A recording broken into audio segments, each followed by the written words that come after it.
officers are going to stand up 10 minutes before the time period is over and become more aggressive during the next 5 minutes and try to stop you from talking to allow at least 5 minutes of questions, but they'll stand up 10 minutes before the time period is over for the speaker's benefits. I'd like to now introduce our presiding officer, Diane Milburn, who will run things this morning, and she's from the Center for Applied Energy Research, University of Kentucky.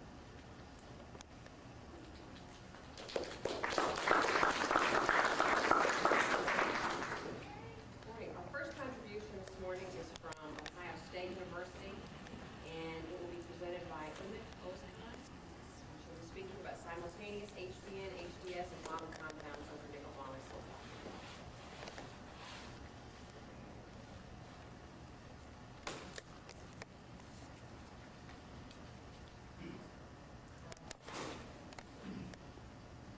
I'd like to start out by thanking the organizers, especially Dr. Barbara Warren, for the kind invitation. And myself and most of my research group, we are delighted to take part in this fine symposium. What I'm going to talk about this morning is some of the work that we have been doing over the years over simultaneous hydrogenation and hydrodesulfurization reactions. Actually, I don't know if I need a microphone. I just realized that I don't have one.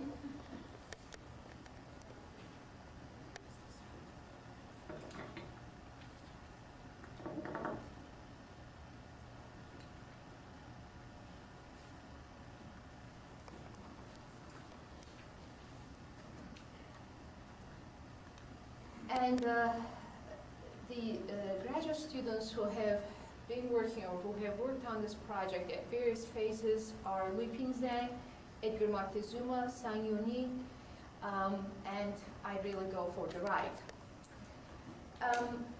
If we look at the typical sulfur and nitrogen compounds found in fossil fuels, these are usually 5 or 6 membered organosulfur or organonitrogen compounds. And the 4 model compounds that we are focusing on in this work are on the sulfur side, thiophene and benzothiophene, and indole and pyridine on the organonitrogen compound sides. Now, the purpose of the work has been multifold. First of all, we were interested in examining the role of feed sulfur compounds in HDN catalysis, and to elucidate the general hydrogenation network of a typical nitrogen compounds, especially in this case pyridine and indole. And also to acquire a better understanding of the catalytic function of nickel and moly-associated active sites in the HDS-HDN reaction, or various steps of the HDN-HDS reactions. The research outline is as follows. We are working with either sulfide-based catalyst or nitride-based catalyst, although in this talk, I will mostly be talking about the sulfide work. Catalyst characterization, reaction experiments with model compounds, pyridine, thiophene, and benzothiophene indole pairs, as well as individual reactions, followed by post-reaction characterization and some deactivation work. The catalyst oxides for the sulfide catalysts were prepared by a co-impregnation step of gamma alumina, starting with ammonium metavanadate and nickel nitrate, followed by a calcination step to obtain the oxide phase of the catalyst. And this was followed by in situ sulfidation for 10 hours in a hydrogen, in an H2S hydrogen stream. The compositions we covered included both monometallic catalysts, monometallic molybdenum, monometallic nickel catalysts in these ranges, as well as bimetallic catalysts where either the concentration of the molybdenum was kept constant and nickel was varied, or nickel concentration was kept constant and molybdenum was varied, to be able to separate the various effects. Now, if we look at the experimental scheme, we're using a variety of techniques which are applied to various phases of the research, including some characterization work with X-ray diffraction, Raman, XPS, and thermal analysis work. And the reaction studies are done on a flow reactors, fixed bed flow reactors, using online gas chromatography, as well as GC mass spectrometer and HPLC techniques for product analysis. Now, if we look at the oxides very briefly, what we see in the X-ray diffraction pattern is that at the low loading levels, we don't really see any other features other than what belongs to the alumina X-ray diffraction pattern. However, at 20% of molybdenum loading, we see a feature which corresponds to bulk molybdenum trioxide. If we look at the same catalyst with the Raman spectroscopy technique, which is much more sensitive to localized surface species, what we see is that at 20% moly loading, we see the characteristic bands that correspond to molybdenum trioxide, the one at 995, corresponding to molybdenum oxygen double bond stretching, and then, I'm sorry, this is 820, which is the bridging, molybdenum oxygen bridging vibration, and another one around 995. And these are, in a way, fingerprints for molybdenum trioxide. If you look at molybdenum trioxide at a lower content, we again see the two features, although now the 950-960 band, which is assigned to surface coordinated molybdenous species, has become much stronger. Now, if you look at the catalyst, which contains the same amount of molybdenum, but it has also added nickel to it, the bands that correspond to crystalline MOO3 have disappeared completely. And it really gives us the first indication that nickel may be aiding in the dispersion, better dispersion of the molybdenum. Now let's move on to some results from X-ray electron spectroscopy. What we are comparing here is basically the single-phase molybdenum catalyst as well as the two bimetallic catalysts, and we are looking at it after different reaction media, after the catalyst has been exposed to different reaction media. And what we see is really the very similar pattern for both the single metal catalyst and the bimetallic catalyst, indicating that molybdenum in the bimetallic catalyst is in a matrix which is very similar to the monometallic catalyst. If we do a similar comparison for the XPS spectra in the nickel region, actually what we see is quite different. Here we are looking at the monometallic nickel catalyst. At the top here is freshly sulfided catalyst. I'm sorry. And as we expose it to different reaction conditions, what we see here is what corresponds to the nickel sulfide phase gradually declines, and what seems to be an oxide region here becomes stronger. And this, again, has suggested that with long exposure to different reaction conditions, the nickel may be either sinking into the aluminate or possibly forming a nickel aluminate phase. And if you look at the nickel in the bimetallic catalyst, the spectra in the nickel 2p region is totally different, indicating that the nickel that is in the bimetallic catalyst is in a completely different matrix than it is in the monometallic catalyst. And also, as you can see here, there isn't really much change after being exposed to various reaction media. So the key findings from the catalyst characterization is such that we have seen that nickel seems to help the dispersion of molybdenum in the bimetallic catalyst, and both molybdenum in both single metal catalyst and bimetallic catalyst is really sitting in a MOS2 type structure.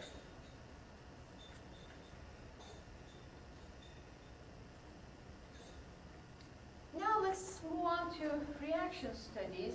We have done a variety of reaction experiments combining various feed conditions, starting with hydrodesulfurization of the individual compounds, hydrodenitrogenation of the individual compounds, pyridine, indole, orthoethylaniline, and combinations of the two, and then simultaneous HDS, HDN reactions, and finally HDN reactions in the presence of gas phase hydrogen sulfide. Well, I will show the reactor setup. The reaction parameters for this set of experiments, the temperature in the 200 to 400 degrees centigrade region. For these specific experiments, the pressure is at 100 psi, although currently we are in the process of running them at much higher pressures. The total surface area is always kept constant in the reactor, so all comparisons are based on equal surface area in the reactor. And the feed composition, depending on whether we are dealing with the pyridine, thiophene, or indole benzothiophene system, has varied, but you can see the range is pretty much here.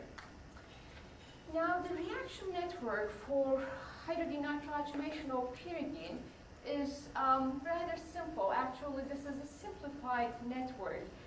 There are some side reactions that are suggested in the literature, but in our experiments, really the two major products are piperidine and C5 pentane. So this is what we have based the reaction network on. And there are two steps. The first one is the hydrogenation step, which is reversible and reaches equilibrium very easily.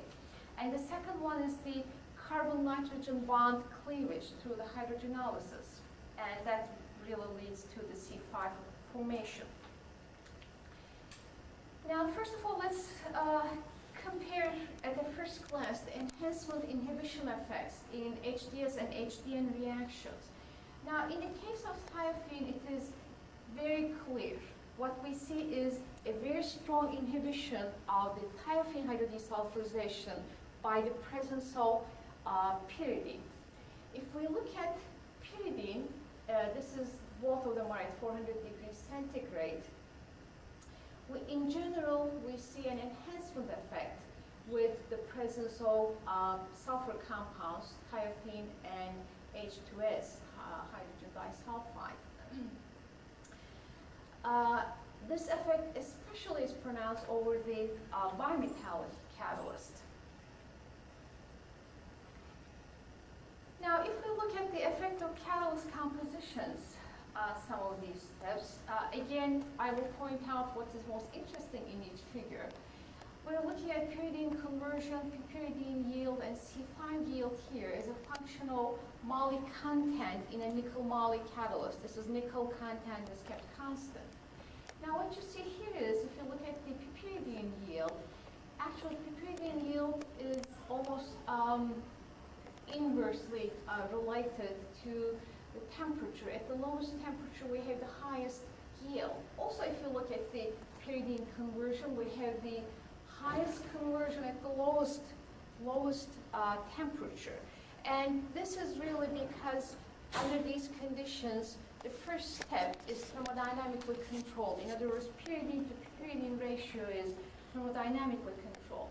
If you look at the C5 yield, however, first of all, there's some increase with molybdenum content, but maybe more importantly, we get the highest C5 yield and the highest temperature, because under these conditions, again, hydrogenolysis is the rate determining step.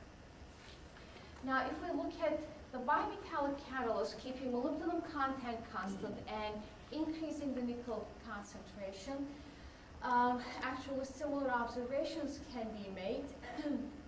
There is some increase, as you can see here, at 320 degrees centigrade in the pyridine yield. And again, we have, as we have seen in the previous slide, we have the highest conversion at the lowest temperature. And if we compare to the molybdenum case, where we didn't really see much effect on the pyridine yield, I think the catalytic job distribution becomes a little clearer. Now, if we compare the either the conversion level or the C5 yield in various reaction media, looking at hydrodenitridronation only, HDN with thiophene, and HDN in the presence of H2S. Maybe the most important thing to see here is when we have no sulfur compounds present in the gas phase, the pyridine conversion rate is always higher than the C5 yield, indicating that we do see some pyridine as a reaction product. And this really is because under these conditions, the thermodynamic equilibrium is usually very quickly established, and the amount of pyridine in the mixture is determined by thermodynamic equilibrium. Now, if you look at the presence of thiophene and presence of H2S cases, what we see is that pyridine conversion is equal to C5 yield. In other words, there is no pyridine left in the system. Under these conditions, the hydrogenolysis step is much faster because of the enhancement effect of sulfur compounds on the carbon-nitrogen bond cleavage reaction step, and therefore we don't have, and the first step really, the production of pyridine is the rate determining step.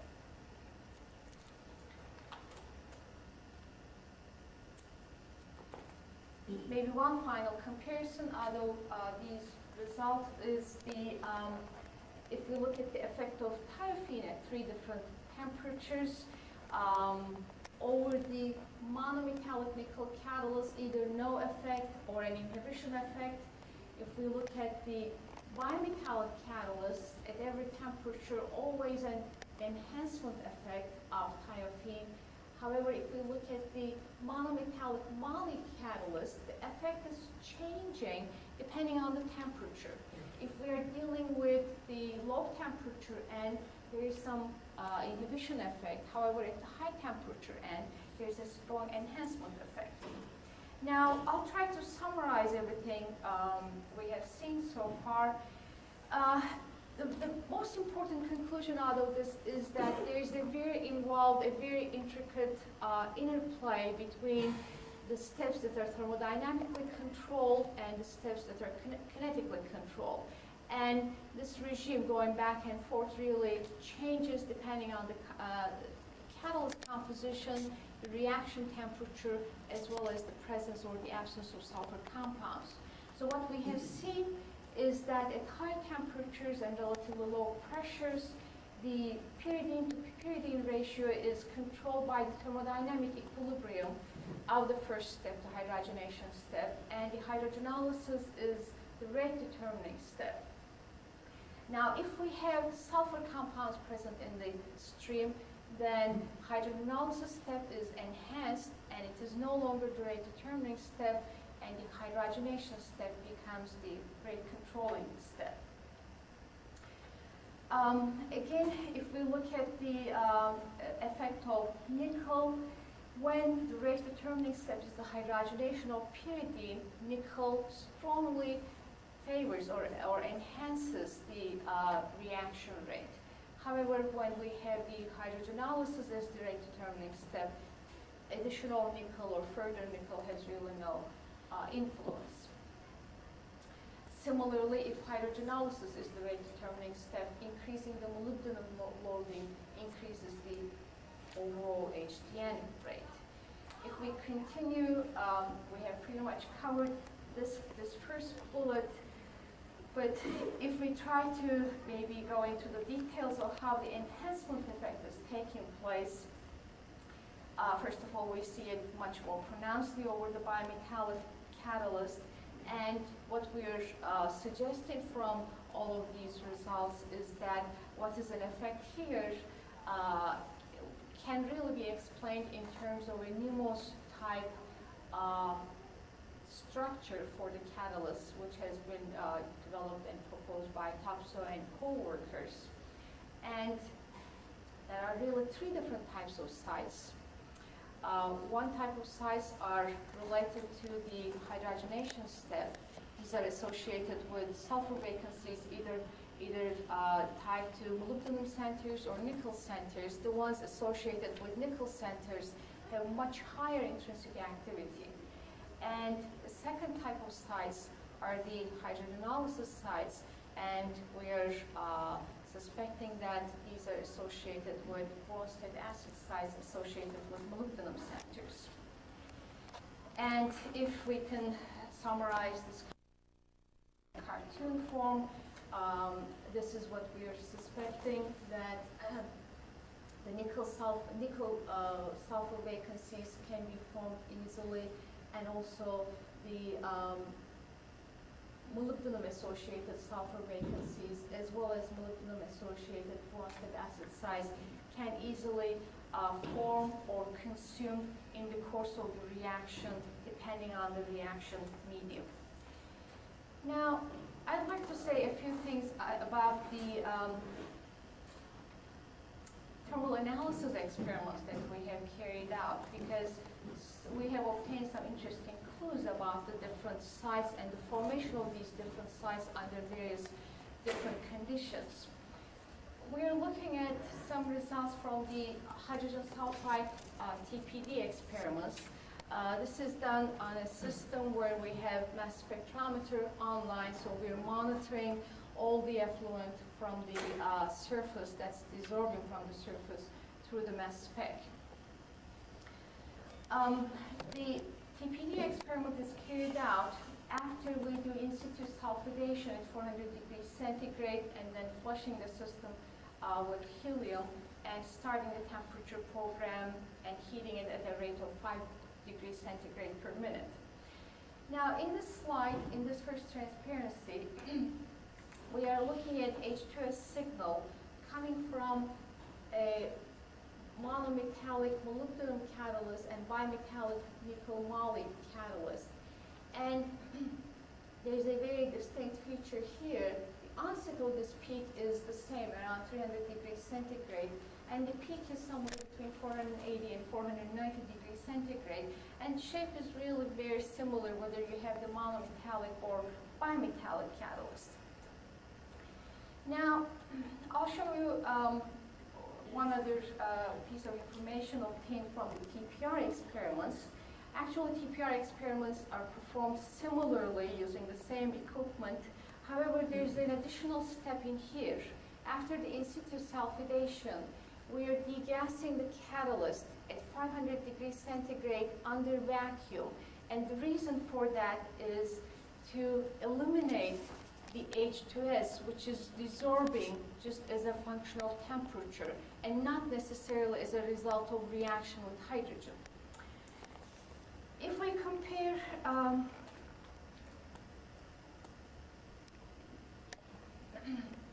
in the first case, we are looking at the two monometallic catalysts here. And as you can see, the monometallic molybdenum catalyst has a strong feature early on, probably around 100 plus degrees centigrade. Now, nickel has something completely different. If we look at the bimetallic catalyst, first of all, we see the first feature at pretty much exactly the same position as the monometallic molybdenum catalyst. There's a second feature, a second peak here. Actually, if you observe this peak, as you increase the nickel content, the peak gets stronger in intensity. Also, interestingly, the position of the temperature onset of this peak is neither of monometallic molybdenum or monometallic nickel catalyst. And this really suggested pretty strongly that this is due to the nickel sites which are in the NiMo phase, not necessarily in a bulk form. And again, if we can maybe assign the formation of various sites to the TPD, TPR data, what we see here is the formation of molybdenum-associated sulfur vacancies is what we have observed in the TPD experiments, and this is really consistent with the reaction experiments that we have done. For example, when you remove sulfur compounds from the gas stream, the effect is reversible. You go back to no sulfur compound conditions and product distribution almost immediately, indicating that the formation or the depletion of these sites can take place very easily in the temperature range that we were working at. And again, these results are suggesting that the formation of the molybdenum, basically this is from the Bronsted acid sites, but the formation of molybdenum-associated sulfur vacancies and nickel-associated sulfur vacancies is what we have observed in the TPR experiments. If I have a couple more minutes, I'd like to say a few words about more recent results on benzothiophene and indole experiments. Benzothiophene, if we look at the reaction network, it's rather straightforward. We have dihydrobenzothiophene and ethylbenzene as the major reaction product, so this is really the primary route. However, if you look at the HDN products, actually the product analysis is very involved. You have many hydrocarbons with various alkyl chains attached to them, as well as several nitrogen compounds. Now, if we look at the reaction network that we're working with in this case, again, it's a rather involved network with various different steps in it, including hydrogenation steps as in here, and further in here, hydrogenolysis step in the form of carbon-nitrogen bond cleavage, for example, here, here, as well as some beta-hydrogen elimination steps, as it is in here. So this is a rather complex network, and there are various views in the literature about different parts of the network. Really, this is what we have come up with from our experiments, as well as reaction, as well as literature information. But there are several areas which are in controversy. One of them is the role of orthoethylaniline. Most people agree that it is an intermediate, but some people are not sure how important is the further reaction of orthoethylaniline when there is indole present in the system. To answer this question, we have designed a set of experiments where we have compared the products from indole reaction only, and then when we replaced half of the indole by orthoethylaniline, where the total concentration of the nitrogen compounds were kept constant. And as you can see, the orthoethylaniline concentration in the product stream is about 1/10, or maybe less than that, what was fed into the system. And of course, some indole also produces orthoethylaniline. So this is a clear evidence that further reaction from the orthoethylaniline intermediate is important. Another interesting feature is the ratio ethyl cyclohexane to ethylbenzene. This ratio is lower when we have indole and orthoethylaniline co-fed to the system. And this indicates that even when we start out here, there is an additional route when we start with indole that leads to either ethylbenzene or ethyl cyclohexane, and this really gave us the first indication that the formation of the hydroindoline is also important.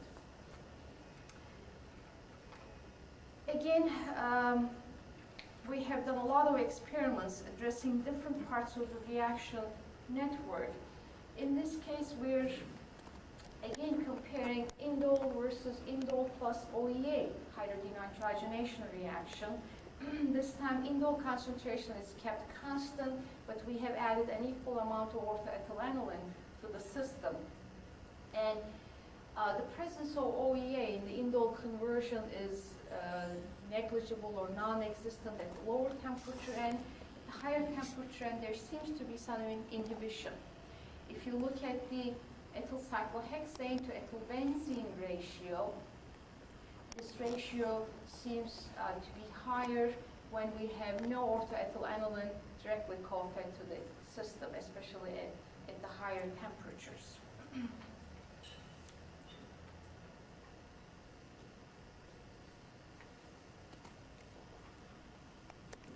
This is another interesting set of experiments where we have the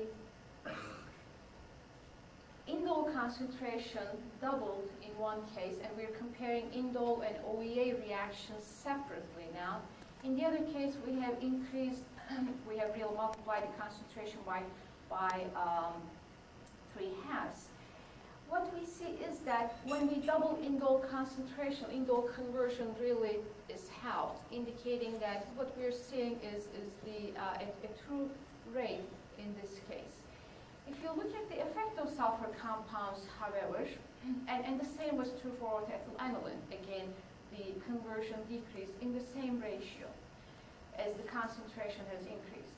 If you look at the ratio of these two major products, however, we see different effects between indole and orthoethylaniline.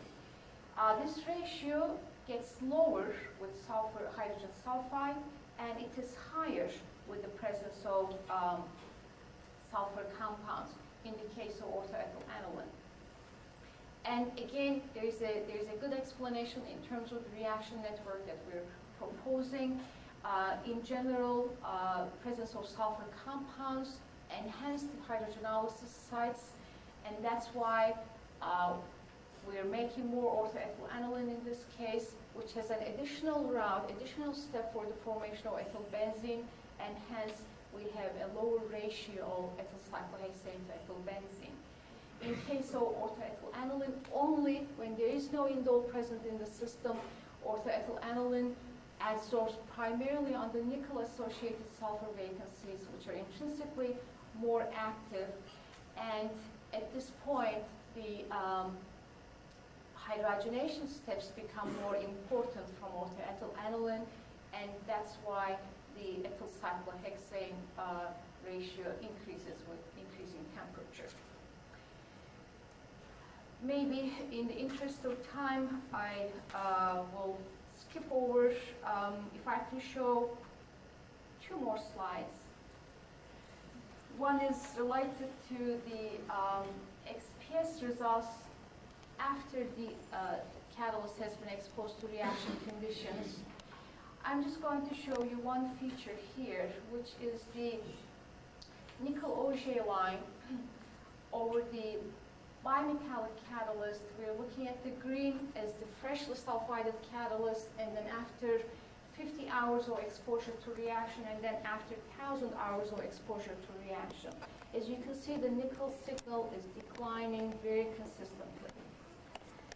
And it really is connected to the activity measurements too, especially the product distribution over the catalyst, which has been exposed to reaction conditions for 1,000 hours. We see a much lower ratio of ethyl cyclohexane to ethylbenzene. Pretty much I have said everything that I wanted to say in the summary. The reaction network is very intricate. There are multiple steps involved: hydrogenation, hydrogenolysis, dehydrogenation, as well as beta hydrogen elimination, and in general, presence of sulfur compounds enhances hydrogenolysis steps, and in general, again, hydrogenolysis steps are much more temperature sensitive than the hydrogenation steps. I'd like to finish off by acknowledging the financial support provided for this work, starting with National Science Foundation, Exxon Corporation, and some time ago, some support from Union Carbide in terms of Innovation Recognition Program. Thank you very much.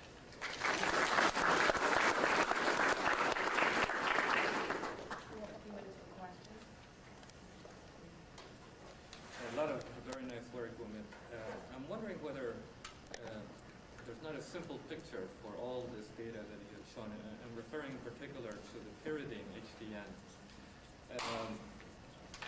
I have a hard time understanding why a reaction that would be in equilibrium at low temperatures would not be so at high temperatures when the rate constants are going to be Oh, much higher.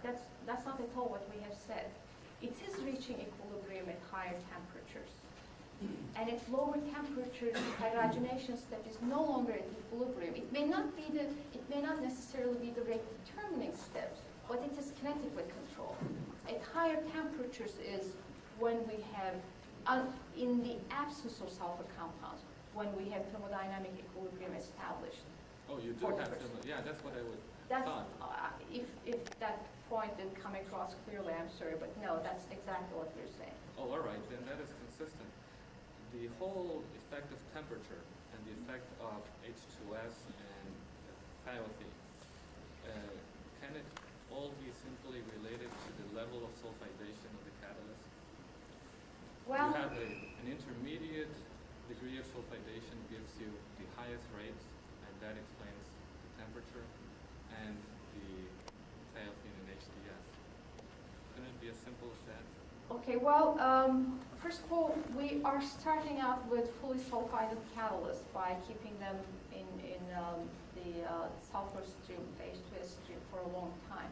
Secondly, I think that's exactly the effect that we're trying to address. Obviously, the presence of sulfur, additional sulfur in the system, in the gas phase, is changing the relative population of the various sites. For example, when you have more of the sulfur compounds present, you have more of the Bronsted acid sites associated with the moly centers. And that, in turn, is enhancing the hydrogenolysis step. So the presence of sulfur compound indeed is changing the relative abundance of the various sites. But when you have too much, it's bad for the reaction. That's when you will have pure H2S. Have you varied the concentration of the sulfur compounds? Concentration of the sulfur compounds in general were kept about the same concentration level where the organonitrogen compounds were kept. But we haven't looked at an effect of the sulfur compounds, the concentration of sulfur compounds. One thing we have done, though, we looked at the organosulfur compounds like benzothiophene, thiophene versus H2S Are much better. directly. And again, there are, if you use benzothiophene, for example, there's an additional effect because in some cases it could be competitively adsorbing. So that's a little more involved in that sense. But wouldn't you expect to see a maximum in activity as you change the sulfur level? As you go from a unsulfided to a completely sulfided state? You probably would, because if you have enough of the sulfidation, the Bronsted acid sites, which are enough to carry out the hydrogenolysis step, again, I don't know how the rates would be compared, but at that point, maybe you would be taking away from the sulfur vacancies. And in that sense, you would start coming down the curve. Thanks. One quick. I was wondering if you quantified the amount of active sites in the sulfided catalyst, like any chemical technique for the different catalysts? Actually, we do have the results probably to be able to do that, but I don't really have anything that I can tell you at this point. But that would be an interesting point to explore. Because the amount of catalyst loaded was based on the surface area, and each catalyst might have different amount of active sites because you use different percentage of nickel and moly. So I was just wondering if you had any quantification on this site. We could probably do that rather easily looking at the TPD and TPR data, especially since now we're assigning different features in TPD, TPR spectral profiles to various formation or consumption of various sites. We should be able to do that rather easily, but we haven't attempted really.